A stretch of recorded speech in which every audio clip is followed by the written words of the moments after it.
you set your own boundaries with your children, Right. and that's how you teach them to set boundaries for themselves as well with other people, so other people don't take advantage of them. Because by serving them everything, you are actually doing a disservice to your children, thinking that, oh, Yes. they depend on me for everything. That's not a good thing. I'm sorry. Where do they get their sense of self-esteem? We develop our self-esteem because we do things, we accomplish things. Well, if we don't give a child a chance to do things and accomplish things and to be successful or to fail and learn how to make it better, we rob them of their sense of self and security. Wonderful to have you back, Martha. How are you? I'm absolutely super happy to be here. Wonderful. Thank you so much. So let's dive into the questions that we had from our audience from the previous episode, which was one of the uh, very well received episode, especially by the parents, and even for those who are young adults. They liked it very much, which is great, and I want to appreciate you for that, and even more so for doing this another episode with us. So, my first question is, how can I establish a consistent bedtime routine for my child? This is a question by a mother who is our listener and viewer. That's a really, really good question. And I don't know what went on before, but doesn't matter. Today, start today. This is the bedtime routine. Now, don't get aggravated and annoyed because what's going to happen is you're going to put the child to bed, read the story, whatever, and you should always have a routine, a bedtime routine, so the child winds down. Let's get your jammies on. Let's read this story. Or you read the story to me. I remember in third grade, my son would read the stories to me. But, when they're really young, 3, 4, they want to get up out of bed all the time. So you have to have a routine. So you put them to bed and you say, it's bedtime. This is your bedtime. And then they'll get out of bed and I want to drink water. We stay in bed. Once we get in bed, we stay in bed. And if it's a really big problem, you feel like your child absolutely has to have it, then have a water bottle next to them, have a glass of water next to them. Whatever it is they need, put it in their room. Do not put their device in their room. No iPads, no phones, nothing like that. No TV, no entertainment. They need to learn how to occupy their own thoughts and give them things to think while they're in bed. You know what's a good thing to think when you're all by yourself? Think about all the wonderful things you have. Think about how much you love grandma and grandpa. Think about all the good things that happened today. And you might even want to talk about those things as part of your bedtime routine. So the child's going to get up. You just have to act like they don't exist. Now, it's really up to you if you want to get up and take them back to bed, but that might make things worse. So sometimes it depends on the child. Some children, you just act like they don't exist. Some of them, you get up and you say, you know what? Your bedtime is 7:30. This is mommy and daddy's time. Go to bed. You have everything you need in your room. And then just gently take them back to bed. But don't get aggravated or anything else because then that feeds off the child in aggravation. You need your rest. You're young. Mommy and daddy need our time together. So that's what I would suggest. And then just do it every single day and make sure. And you might even want put a little sign up on the child's in the child's room that has a picture of the bed and maybe even take a picture of the child in bed.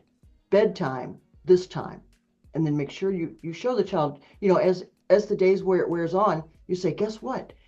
That is your bedtime. 7:30 is your bedtime. You remember that, right? Hey, what time is it now? Your bedtime is in 2 hours. Wow. Are you getting ready? Are you ready? Are you going to rest good tonight? Yes, it's really important. So just talk about how important it is to sleep, blah, blah, blah. I hope that gives you a little bit more of a plan. Yeah, this is so beautiful because most of the time, all we think about for the bedtime is just reading a story at most, or, just tucking the child into their bed. But I just love what you said about, reminding them of a gratitude, journaling, so to say, right?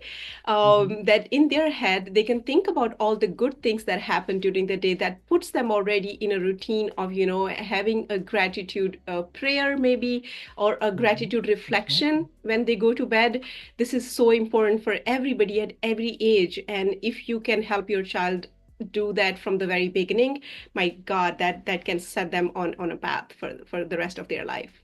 Beautiful. And Ansa, I still remember to this day the prayer that I would say every night before bed. Now I lay me down to sleep. I pray the Lord my soul to keep. God bless mommy, daddy, Butchie, Billy, my grandma and grandpa, and that get and the dog, add the dog in there. So you might want to pray with your child when they go to bed and say, okay, this is what we do. We talk to God. This is when we talk to God, and we listen and listen for what God says back. Excellent. And the next question that I have is, what are the effective strategies for potty training? Oh goodness. Oh, there's this wonderful book. All right, there's a book called Potty Training in a Day or Toilet Training in a Day. I have two things. I used to show this video in my child psychology course at the college, and it was called It's Potty Time. And it was so great. And it had this song in it. Oh, okay, they were teaching the daughter how to go potty, and they, she would go into the bathroom, and then she'd say, "Okay, Dad, I'm done," and the dad would yell through the door, "Okay, now it's time to wipe, flush, and wash your hands," and then she would come out and she'd go, "Okay, Daddy," and then Dad would sing, "She is a super duper pooper. She knows when she has to go. Take a bow. She's a big girl now. She's the best pooper we know." I remember that was 30 years ago I showed that video. But anyway, so if you can find that, it was on VHS, it's potty time. And there's a lot of potty training videos. And then and also, you want to, some children are afraid to get on the potty. They're afraid they're going to fall through. So make sure Mhm. you have a little potty, but also there's a book called Toilet Training in a Day, and it was written by two psychologists who worked at a home for the mentally disabled. Mhm. And the way you do it is the child potty trains. Now, for one thing, don't start before they're 3. If you ask your child, if the child says, "I have to go," and you say, "Can you hold it?" and they say no, their muscles aren't developed. Mhm. You can't even begin to try to potty train them until their muscles are developed. If they can't hold it, how can you potty train? Unless you put them on the toilet. My mother claimed I was potty trained at 9 months. Right, Mom? She, she held me over the toilet half my life. So it's not 9 months is impossible, everybody. Okay, so wait until they're old enough. So when you say to them, "Can you hold it?" and when they say, "Well, yes, I can," and if they can, then you can start potty training. But you can always start beforehand. Oh, and here's something else that's really important to know, Ansa. The number one reason children are abused is because of toilet accidents. Oh, That's because people start too soon and don't help the child enough to develop the confidence. As adults, toilet training, even as children, toileting accidents are so shameful and yes. embarrassing. So we don't want to put that on our child. We don't want to add that shame. But anyway, so have the child get a Betsy Wetsy doll and have the child train the doll how to go potty. Every time the child uh, put the child on the pot and go, "Good, good girl." Give the doll an M&M, give the child an M&M, and it reward the child for sitting on the potty. And then if you have a Betsy Wetsy doll, then they'll wet in the pot. And you go, "Oh, wonderful." And then the child gets a reward for that. And then the child helps the doll toilet train. And then you could even go so far as to put a diaper on a doll and put some mustard or something in there, and then have the child clean up the doll and go, "Oh, isn't this a pain? Oh my goodness. You think doll's ready to toilet train? Wow, we have to clean this up now. I guess doll better help us. We need to help doll to clean up her mess." So, you can do things like that to try to prepare the child. But don't be shameful. If the child has accidents, for goodness sakes, they're babies, they're children, they're learning. And some children do not get potty trained. And it depends, that when we have disabilities and things like that. And some children wet through the night until they're 10 or 12. So this is really something that we need to be careful of. But also, if your child's old enough, and I'm thinking 4 and 5, they can start help you doing the laundry. So the next day, if they've had an accident, they need to help you do the laundry, fold the sheets, put the sheets back on the bed. They can't do it themselves, but they can definitely help you. They need to have responsibility because they're the one that made the mess, whether it's they can help it or not. They have to contribute to the family and help clean it up. Great point, Martha. Thank you very much. All right. So the next question is, how do I encourage my child to eat a variety of nutritious foods? Mm. Oh, that's good. All right. Number one, I don't eat anything I don't like. Hmm. So, but a child can't have a diet of pizza and mac and cheese. So you have to decide how far you want to push this. They can't be eating candy and whatnot. So the number one way I think is to definitely restrict any food between meals. Make sure the child's hungry. Hmm. Don't give them stuff they absolutely hate, but if you want them to really try new foods, put just a couple of peas on the plate, a half a Brussels sprout, whatever, and say, you know what, you just need to take this one bite and see how you like it. So let them experiment and taste it, and don't ruin their whole day. If you don't eat those Brussels sprouts, you're not getting anything else. That's I don't eat what I don't like. Um, I think it was President George Bush didn't like broccoli. Nobody made him eat his broccoli. So, put it out there. Tell the child, take one bite, see if you like it or not, and move on. But then again, they can't be eating, junk food all the time. So really restrict that. Make sure they don't have too much food in between their meals because then that spoils their appetite and they won't eat the food they really should for growth and development. I think this advice is equally useful for the adults because we keep on munching, left and right in between our meals. Oh my goodness. Oh, let's not get started. Okay. Okay, wonderful. Thank you.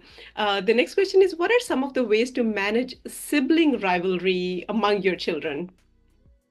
Well, okay. Don't interfere. Okay. Unless it's a knockout drag down, mind your own business. Because otherwise, they're going to be running to you all the time. He said this to me. She did that to me. Blah, blah, blah. You know what? You're not a referee and you're not a judge.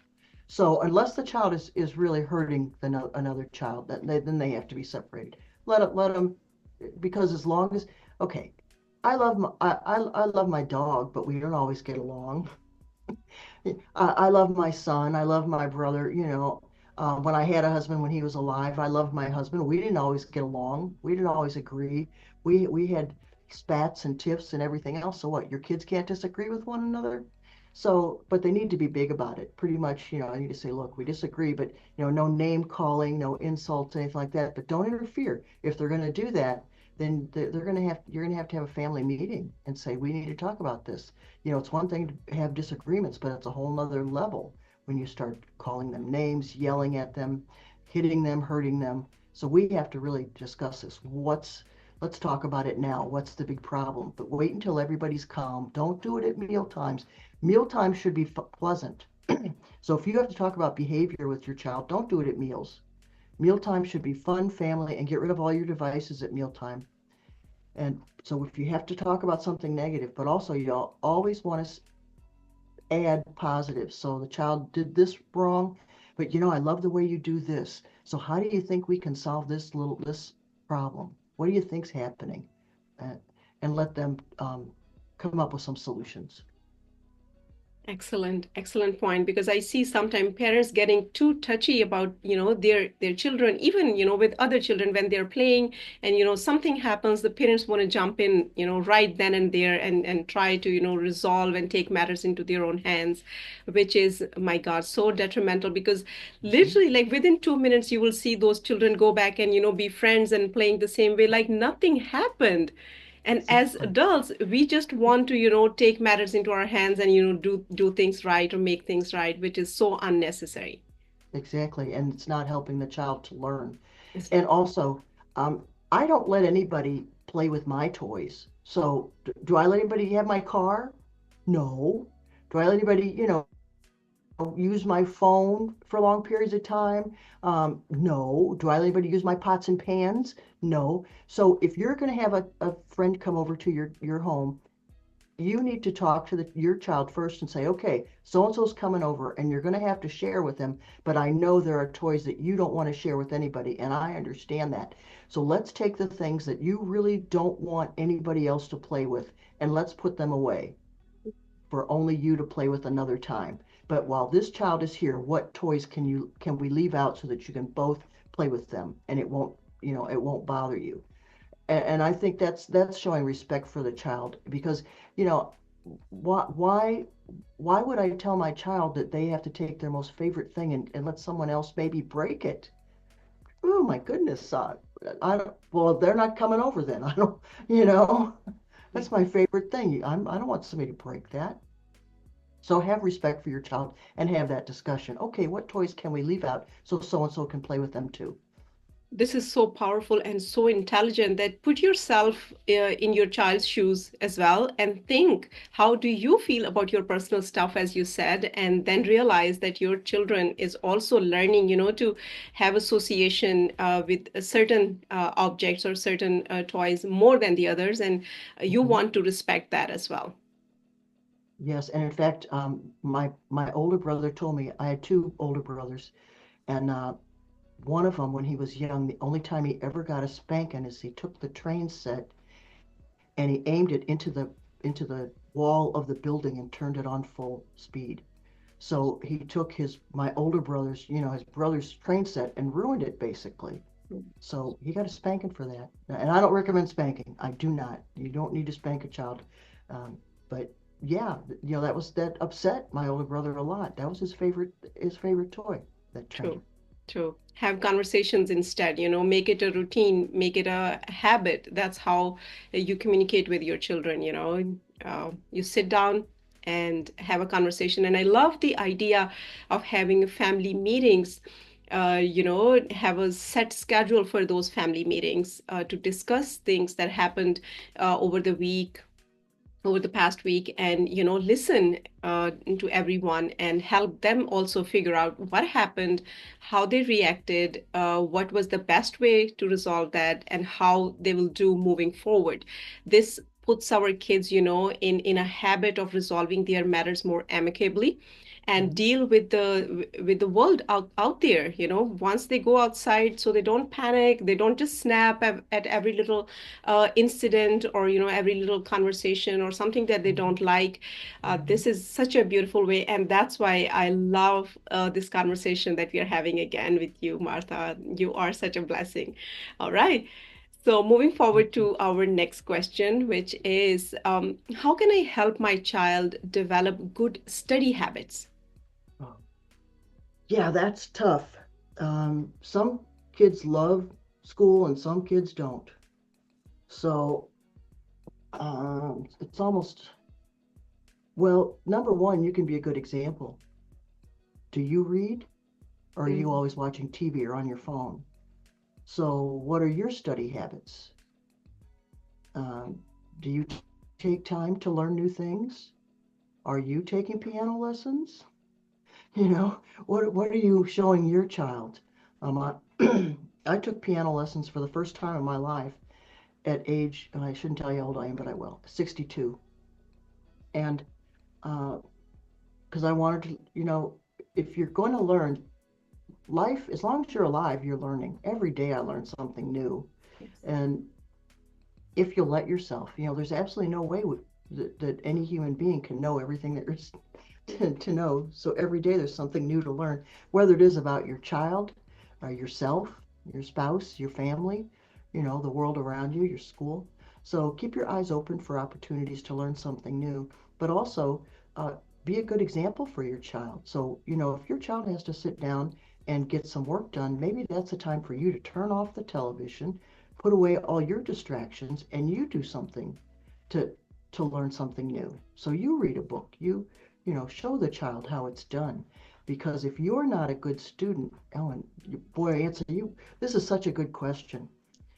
Um, Many parents of children like with attention deficit and other things, they seem to think that the teacher and the school should always, accommodate the child and address their problems. But then the child comes home and nobody teaches them anything.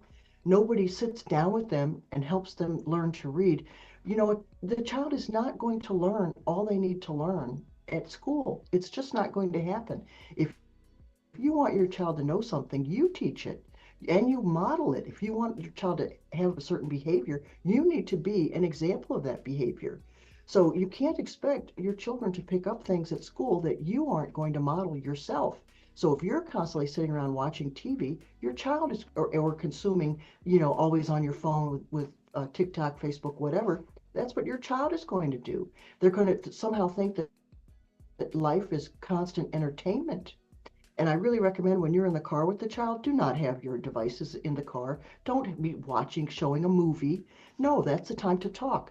What's that noise out there? What's happening out there? Where's the green? Is that tree green? Why isn't it green yet? What's happening here? Ask the questions. Where's the next stop sign? Can you see it? What's going on out there? Constantly ask questions. How far do you think it is to so and so? When was the last time we went here? Questions, questions, questions that require the child to think, but also open-ended questions where you don't know the answer.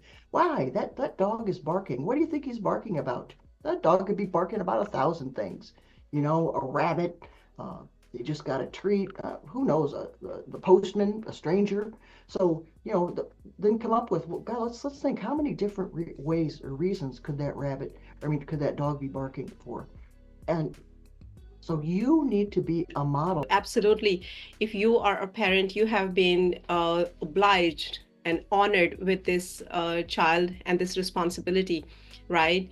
And you need to do what is right for that child. And also, it puts you and keeps you in practice, in healthy habits, in healthy lifestyle as a parent. Because I sometimes feel, when I had my son in his younger years, I was much more active, Mm-hmm. in ways that I am not anymore, because now I don't feel, responsibility for certain things, because he's a grown up and he does his stuff by himself.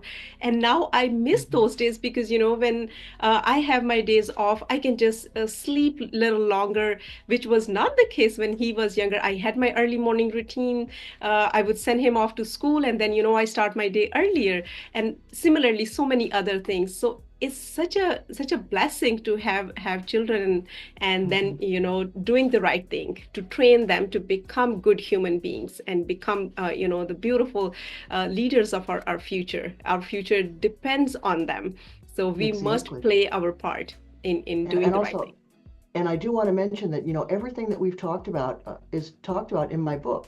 I Mm. talk about what you do at the grocery store. I talk about what you do for a bedtime routine. What do you do if they won't put their seatbelt on? All that's covered in the book. Beautiful. So yes, I encourage everyone that please go ahead, scan this code that we have behind Martha on the screen, and grab this book. So my next question is, how can I teach my child about empathy and kindness? Mm. Well, number one is you be a good example. You definitely have to be a good example. That's something that uh, modeling is so important. Your child sees you being empathetic and you being understanding. We have to be careful with the empathy trap. We want the child to be empathetic, but we don't want them to constantly excuse bad behavior. When my son was, I think, third grade, we went to a parent-teacher conference, and the teacher said, Anthony's so smart, and he's usually very helpful. But, I have one complaint, and that is when he finishes his work early, he won't help anybody else. I said, that's interesting. So I called him over. I said, Anthony, you know, your teacher says this, and do you agree with it? Is that true? And he said, yes, it is. And I said, oh, okay. Um, why don't you help anybody? And he said, because those kids don't listen when she gives instructions. And they make it difficult for her to even give the instructions. And then they don't know what to do. So they think I'm going to help them because I finished early. And I said, no, I'm not going to. Yeah. See, so he didn't need to be empathetic at that point, Yes. did he? He knew that they were not behaving properly, and he wasn't going to reward them for that. So we have to really watch that. Empathy is one thing, but when people don't behave properly and they get in trouble for it or consequences happen, you can say, I'm really sad that happened to you. What do you think you can do in the future so it doesn't happen again? Absolutely.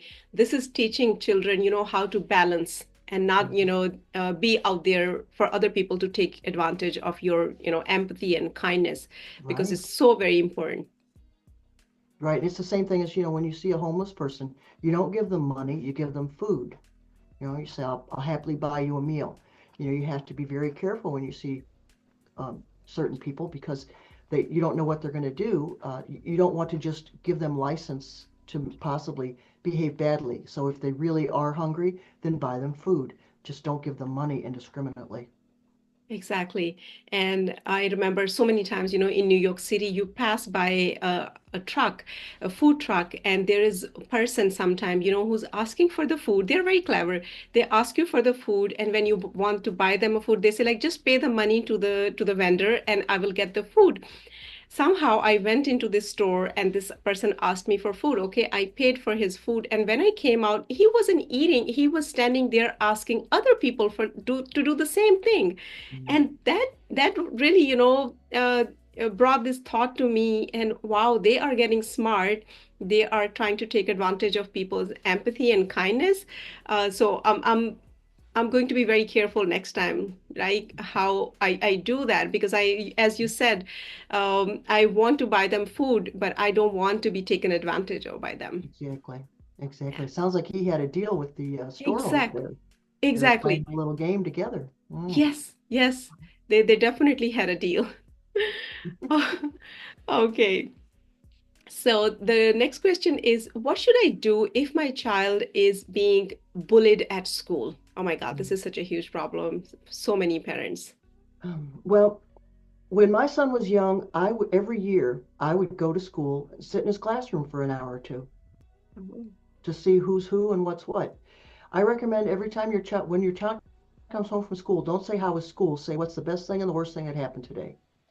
You really Oh. need to find out what's going on with the bullying and exactly because if you know the child's just saying things and I'm going to be I'm going to confess I was a bully Mm. in high school. I was a bully. There was a girl who I don't know. I guess she took my boyfriend. I don't quite remember all of it. This was high school, and so I would tell her she was ugly. I was mean. And so years later, I saw her at a reunion, and I apologized. I said, you know, I feel really bad, and and and she said, I never listened to you. I could Mm. care less. That was putting me in my place. So yes. So if your child's being bullied, for one thing, you need to find out the whole story. You need to know exactly what's going on. You have to talk to the teacher. What is the teacher seen? And if you can come in and watch the classroom and see what's going on, you know, I would go in his classroom. I knew who the troublemakers were, and he would come home and tell me. I said, "What was the best thing that happened at school? The worst?" And he'd go, "Oh, so and so really got in trouble. They did this, they did that, you know." And that I knew more about the classroom sometimes than the teacher, I think. But that's you want to ask questions that you're going to get information, not just how was school today. It's like how was work? It was fine. It was fine. No, yeah. And here's the best thing happened to me today. Here's the worst thing that happened to me today. Here's the most interesting thing. Here was the most fun thing. Here was the most boring thing. You know, change up your questions. Get some information. But anyway, if you can, go in that classroom and see what's going on. Now, schools aren't as open as they used to be, so you'll have to talk to the teacher and talk to the principal about what you have to do to be able to do that. But the information you'll get is absolutely invaluable. I also recommend you go to school and have lunch with your child during lunchtime. See what happens during lunchtime. You know, sometimes children are given 15 minutes to eat and then run out to the playground. So you need to know what's exactly going on at your school, especially at lunch if your child's being hurried to eat and what kind of food they're getting it if you don't pack their lunch, what they're being given for lunch. Excellent advice. Love that. Okay. So next question is, how can I balance work and family life? This is for parents themselves. Gosh, you got to have a schedule. Make sure everybody's got, you know what? Put that little schedule up on everybody's room, you know, a little chore chart, whatever, you know, wake up at so and so. I remember back, oh my goodness, I knew a family had 5 children, and the mom and dad had to leave, and the children ranged in age from, I don't know, I think there was a baby to 15. And so the 15-year-old would take care of the others. But when the parents were gone, I went to the house and I was there, you know, hours every day to make sure everything was okay. I would stay late and then I would come back early the next morning just to, you know, double check everything. It was only for a few days, but they were so organized. They had a chore chart in everybody's room and it said, this time we wake up, you know, be sure to turn the light switch off, this, that. It had everything. It was very, Mm. very thorough. for every single age. And oh, since we're talking about this, when our son was 2, okay, he was about 2, we put a sign up on our bedroom door and it said knock. So, Mm, and I took Anthony up to the door and I said, Anthony, this sign says knock. What does it mean to knock? And I showed him what it meant to knock. And I said, when this door is closed, you can't just come in the room. You have to knock and ask. And then if you hear mommy or daddy say you can come in, then you can come in. But otherwise, you have to wait. And so I showed him how to knock, blah, blah, blah. And then I said, okay, let's practice.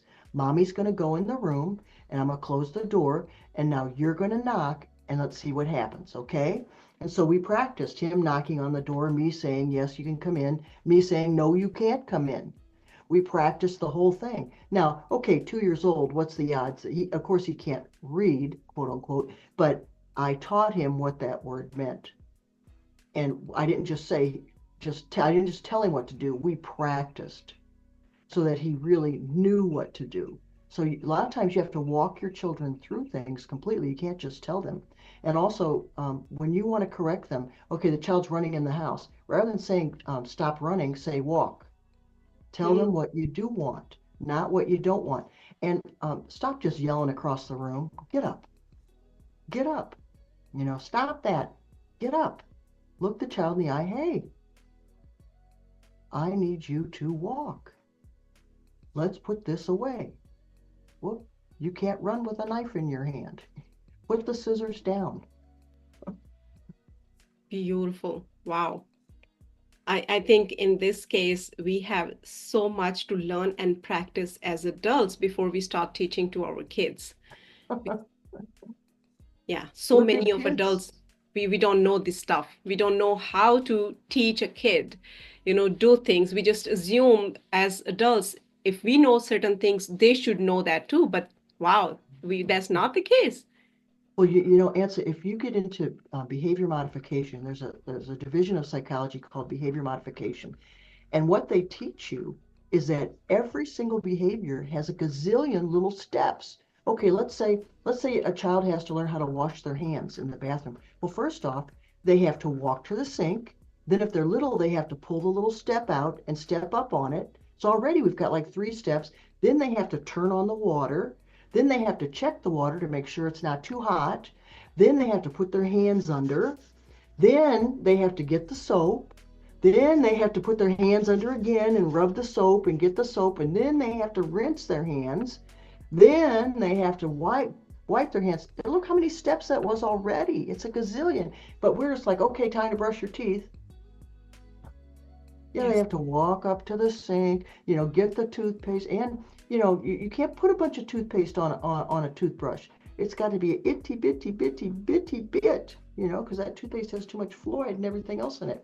So yeah, there's so many steps to things, and maybe you shouldn't let the child put the toothpaste on there until they're older. But anyway, that's a whole nother thing. But yes, every single behavior has so many steps, and don't just what anything your child can do, let him do himself.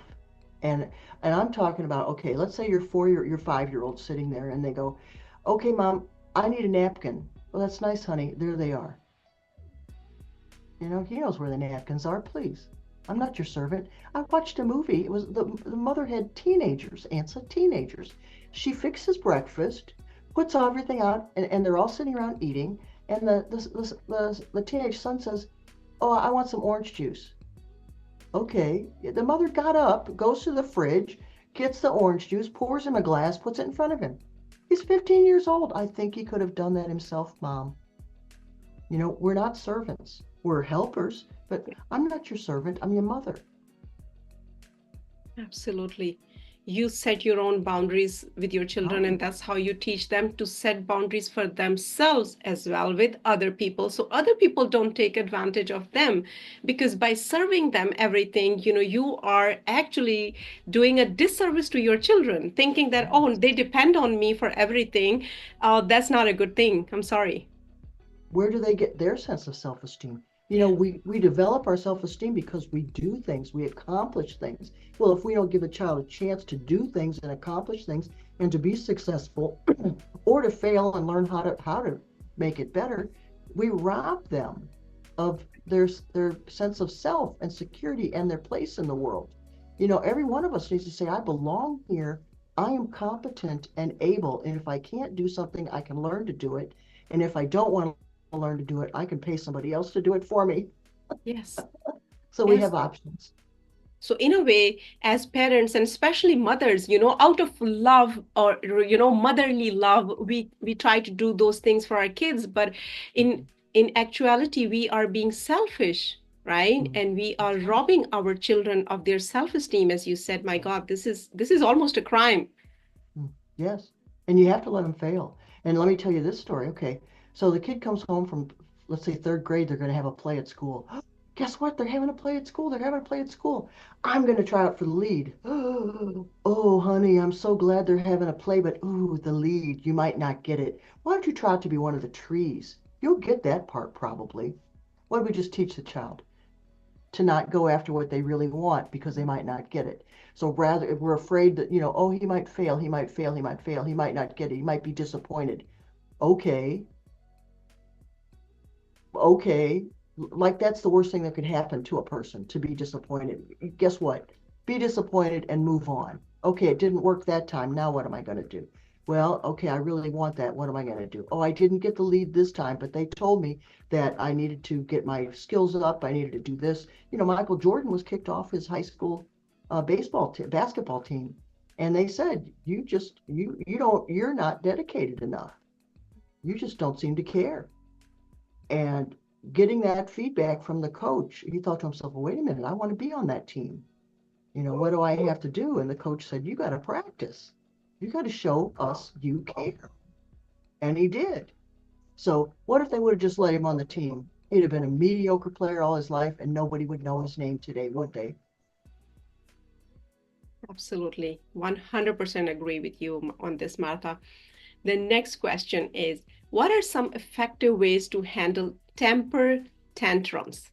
Oh, I love temper tantrums. Can you hear my dogs? No. Oh, good. Okay, because they're barking away. All right, temper tantrums are great. And you know what? The way you fix it today might not work tomorrow. They're all different. So let's say you're at the grocery store, he's having a fit. You can go, oh, is that a mouse? Is that a mouse by your head? And so you could try to distract him. Is that Barney? Did I just see Barney go by? Is that a Ninja Turtle? So you can try to distract him, or you can just let him have a tantrum and but the main thing is you might just want to talk to him and go, I hear you, honey, you're really disappointed. Yeah, it is disappointing you can't have what you want. Okay, so I need your help. So you could try to distract him and say, well, you know what, I could use some help. Why don't you come here and help me get the bananas, get this, get that, do this, do that. I'm trying to distract the child, try to give him a job, try to give him something else. Otherwise you can just let him cry and then move on.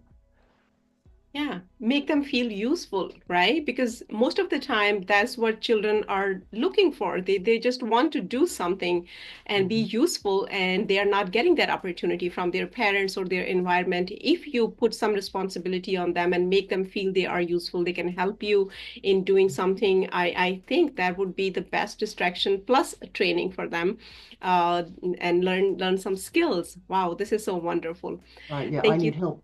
And Yeah. always have paper and pencil. So for the kid to do paper and crayons, whatever.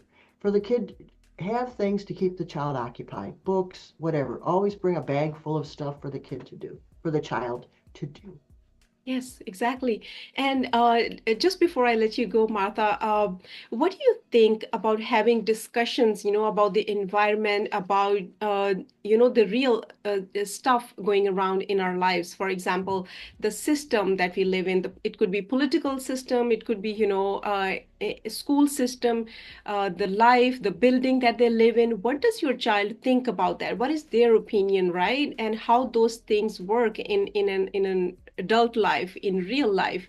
What do you think about that? Because I think children are so smart these days. They can engage in conversation, and that way you can see what they think about those things, and then you can share your feedback and your perspective with your child to just help them engage in debates, engage in Mhm. conversation, and figure out things and be curious.